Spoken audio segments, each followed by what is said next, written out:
very weak. He's very weak. Let's put our hands together for Dr. Philemon Dabra to share his testimony of how God added to his life through the swollen Sunday. The swollen Sunday. Swollen Sunday, swollen Sunday is not for the church, it's for you. Tell your neighbor it's for you. Hallelujah. Your name and tell us what God did for you. So my name is Dr. Philemon Dabra, and I'm a governor from Philippians Council. That's right. So my testimony is about how God opened the door to medical school for me shortly after a swollen Sunday season, just like we are in. Wow. When I finished secondary school, that's right, my dream was to go to medical school. Yes, by God's grace, I happened to be a contestant for my school in the National Science and Maths Quiz. Take it again. Take it again. By God's grace, I happened to be a contestant for my school in the National Science and Maths Quiz. Like those three people that sit there representing the school at the National Science and Maths Quiz. Yes, please. You were one of them. Yes, and I was the main person. I was not the one who was swapped. You were not the side person or the one who is. I was throughout. You were the main person. Yes, please. Oh wow. But after when we applied to medical school, the other two. I'll keep that. He says you try to keep that. Personal. It's personal. That's yes, good. Personal. People want why? It's too much. Please share your testimony. Forget about the school. The other two got into medical school and I didn't. The other two, they got into medical school. Medical school. Yes, please. But you didn't. I didn't get into medical school. This is serious. You know, he's explaining that the caliber of student that he was. The head works. Because he was on the National Science and Maths Quiz board for his school. And the other two people that he was with, all of them got into medical school. Yes, please. But you were not able to get into the medical school. I didn't get into. Wow. So I spent the next 4 to 5 years of... I got into university and I was reading medical laboratory science. But I spent the next 4 to 5 years attempting to go to medical school. Because you believed that you were supposed to be a doctor. Yes, please. So you spent the next 4 to 5 years. Yes, please. Attempting to get into medical yes, school. Yes, sir. So first year going to second year, I applied. Second year going to third year, I applied. Third year going to fourth year, I applied. When I finished, I applied again. When I was doing my national service, I applied. I applied to all the public universities in Ghana, and I also did apply to a school in the Caribbean, a school in Russia, and then a school in China. Say, hey! So in total, exactly 13 applications. 13 applications? Yes, please. And I was rejected. To try to get into medical school? And I was rejected on about 5 different levels. Hey. So the first one is I'll not hear from the school, no feedback at all. UHAS did that to me. UDS also did it to me. Then the second group was that they will allocate me to another program. Like Tech gave me architecture twice. Then instead of the medicine that you've asked for, they give you something else. Architecture twice. Then the third level is I'll write the exam, but I'll not be called for the interview. Legon did it to me, UCC did it to me. Then the fourth one is I'll actually go for the interview, and when the final list comes, I'm not part. And I even remember one time at UHAS, I met my school son from secondary school. Take your time and explain this. Your school son is somebody who is a few years behind you. In secondary school. You should have been way ahead of him. Way ahead of him. But you met him at the application place. Yes, trying please. to also get into medical school. Yes, please. And we had both written the exam and we had both passed. So it was now time for the interview.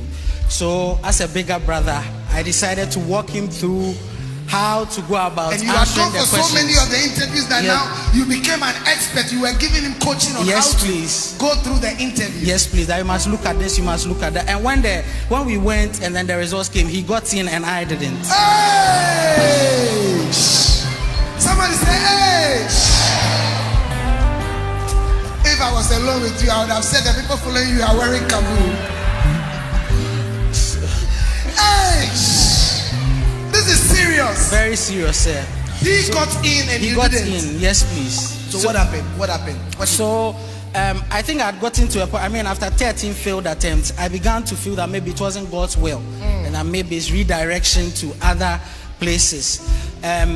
But for some reason, I decided to try one last time. So that was my 14th application, and fortunately for me, this time around. A swollen Sunday. There was tell your neighbor, fortunately for you. You are still sitting there. You are still sitting there. Tell your neighbor, fortunately for you. I know you tried to get married.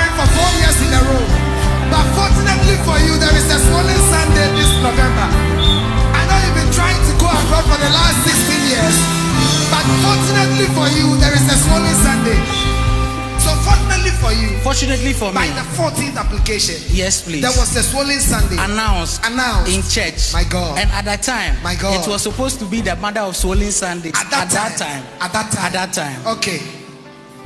Interestingly, the season of the swollen Sunday. So this time around when I applied as a graduate student. Okay.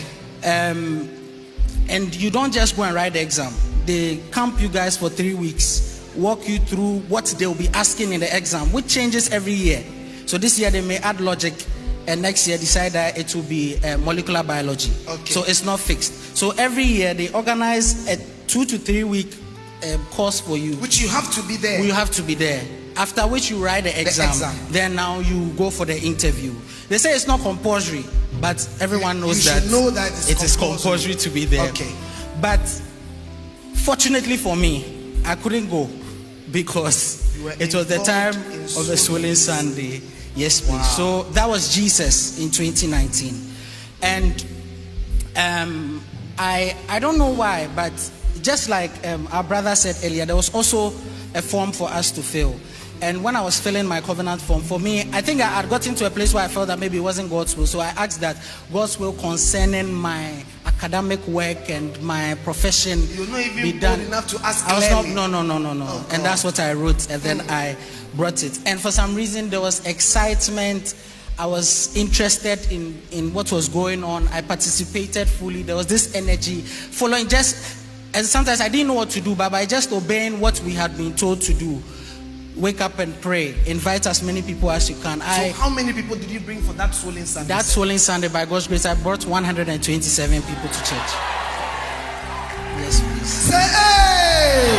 You see, you don't have a problem. You don't have a problem. That's why you are bringing 3 people. That's why you are looking for 4 and 5 people to bring. So take it again. How many people did you bring for that swollen Sunday? 127. 127 people. Yes, please. How many of you realize that you decided to take God seriously? This is a certain level. I even invited people from Winneba and they came. You invited people from as far away as Winneba. They came early in the morning to join my bus and we came for the swollen Sunday. My God. Yes, my God. Please. Tell me what happened after that. So while we were doing the swollen Sunday, fasting and all that, they were in Cape Coast. For the 3 week studying program. They were studying. They were going through all the things. Which you missed. Today I wasn't there. Because of the swollen Sunday. Yes, please. Then now we finished. And then I went to Cape Coast. So I got exam. Yes, please. I got to Cape Coast on a Saturday and the exam was on a Monday. Hey. Yes, so I quickly, I tried this before. You write the exam and all that. I took 2 months leave and I studied everything. And when I went, it didn't work. Hey. But this one, I got there on a Saturday. I studied from Saturday to Monday morning. Monday morning, when we're going to write the exam, I have this habit of trying to find out, is there any last minute thing? So I met a friend who I knew from my first degree was very good. And he was studying something in his book. So I asked him, Weber, please explain this thing to me. And then he was talking about how to name organic compounds. Okay. And so he was explaining to me and he said that to name an organic compound, you have to look at the anomeric carbon. You have to look at the anomeric carbon. And that's where you start counting from. Okay. Then I asked him that, Charlie bro, what's the anomeric carbon?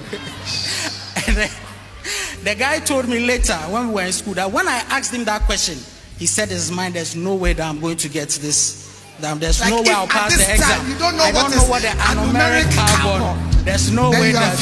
Yes, please. At this time, you are asking me what is anomeric carbon. Do you know how to know if you know anomeric carbon? Do you know anomeric carbon? So I went into the exam. I was shaking, yes, and sweating and confused. And when we finished, the exam was a +1 -1 exam, very difficult. By the time we finished the exam, someone had -52. Yes, please. And we were 300. 300 people wrote the exam. 300. How many were going to be selected? 55. 55. And you were number what? They actually took 80 for the interview, and then from there they said, and I was 37th. Yes, so I was part of the first half of people who went to the interview. You are sitting down. You are sitting down. Give the Lord a mighty shout of praise. My God. My God. And so I passed the exam, but that is not good enough. To pass the exam doesn't mean much. You have to actually pass the interview and then now, and that one too is another hurdle. So I went for the interview by the grace of God, very somewhere interview. They even asked me the currency of Zambia. Yeah, they were asking somebody applying for medical school. Yes, there are a lot of things, and one of them that I remember which was profound was the currency that Zambia spends. You didn't know it? I didn't know it. But did you pass the interview? By the grace of God. Let's work for God so that God will work for us. Yes, please. I said, let's work for the Lord so that the Lord will work for us. David said, if it may be that God will work for us. There are some people that God works for. May God work for you in this season and beyond. So when, I've been for many interviews.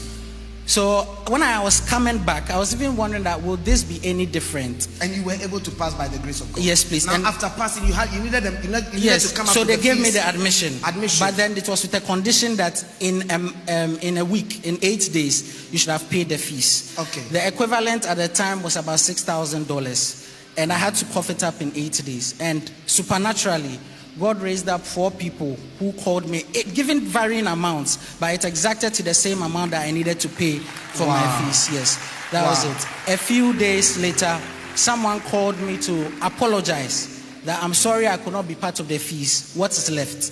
And then I said accommodation, and decided to pay for a room for me alone. He paid fully for a room for me to be like a single occupant. And then that was not the end. The one that blew my mind was when I finally got to campus and then I settled down in my room. I got a call from someone, very strange. I'd wonder why the person would call me. And then the person asked for my bank details. And then he said that I'm going to tell this person to place a standing order and send you an amount in thousands of cedis every month for your upkeep. So standing order. Yes, please. So for the years that I was in school, every month this person sent me money. Oh, give the Lord a mighty shout of praise. Every month you were being paid to be in the medical school. Yes, please. You said what was your guy name in the medical school? What were they calling you in medical? They used to call me Daddy Comfort. Daddy Comfort. Yes, because I looked like I was very comfortable. You were staying in the one in the room. Yes, sir. And every month you had thousands of CDs sent to you. Yes, please. But how many people did you pass? How many people did you pass? 127. 127. If you get tired for God, God will sort out your stress.